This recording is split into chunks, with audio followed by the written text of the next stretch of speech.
All right, I thought I'd make a video for you guys on how I built Marshall the RC flipper here. Nothing too fancy. You know, it's really inspired by the old school front end loader tractors that existed before there were hydraulics. They used winches and cables and stuff to operate the buckets and the arms and everything. So that's really what this is based off of. So yeah, the PVC, nothing fancy there. You can see what's going on. Probably the trickiest part for most of you, well, there's probably a million creative ways to do this, but for me, it worked out to add a brass bushing right there. So to keep the PVC from wallowing out. And then I got a steel 3/8 round bar right there, a little loose fit so it moves smoothly. And that's welded. Don't mind my crude welds. I think my gas was off at first or something. I welded that. It's a little crappy looking, but that's welded to a flat bar. That's the bracket, you know, fixing it to the chassis with some screws and some nylon lock nuts. So it's real secure. I mean, that's taking a lot of weight, you know, so you want to have that secure to your chassis. Unless I think 3 screws and nuts attaching it there. Okay, and then moving on, we got our winch, servo winch, and cable. I used a steering winch. They're much cheaper than servo winches. Just a cheap crawler, high torque one. I think I got it off of eBay. Pretty cheap. I also got the winch pulley off eBay. I think Nitro Hobbies had a really good deal on these. I think that's who it was. But to turn the steering servo into a winch, you have to remove the potentiometer because you want it to act just like a regular motor going, you know, forward, stop, or reverse.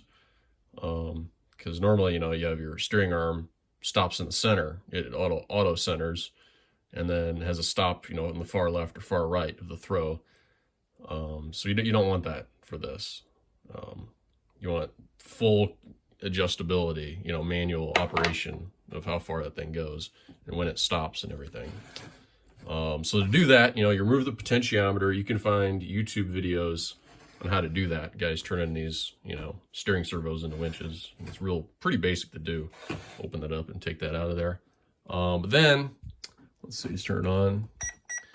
I have that connected in a channel 4 on this receiver because this radio, the channel 4 has a 3-position switch. You just kind of want that center dot right there is off, which is where it's on. And I slide it forward. That should make it go up, and back is down. So you can see down. Whoops. Oh, gotta have my radio on. There we go. There it is. Okay, down, off, up. As simple as that. And then I can operate that while I'm using the throttle too, which is kind of nice. Because sometimes, you know, you start lifting a car up, you need to kind of remain under it, you know, and that requires going forward a little bit so it doesn't just flop back down. Yeah, another thing, you know, to think about is, you know, I turned my throttle down to like, I don't know, 25% or something. So I'm going pretty slow with this vehicle because you're going over bumps too quick with this. This starts shaking, and you can look. I mean, that's just whack on the gears and that servo. That's probably the most stress you can create with this, more than pulling, you know, flipping cars over. So I tend to go slow, you know, no jumps. It's a tractor, right? You know, I could even gear it way down. It would probably be helpful. And, you know, you could add some shock absorbers here. Take the springs out so you just have the absorption, the dampening, to make this flop not so readily. Would probably be a good idea for longevity of that servo. But, you know, if you go slow, I've noticed, you know, it's held up fine so far. So, yeah, that's really about it. I mean, let me know in the comments if you guys have any questions, or, you know, if you end up making one, post a video to YouTube of it and tag me in it so I can see. I want to see what you guys come up with. I'm sure there's a lot of great ways to do this, much better than I figured here. So I'd like to see it if you do. All right. Happy RCing, and have fun crashing, flipping your car over with your little makeshift tractor. All right, bye-bye.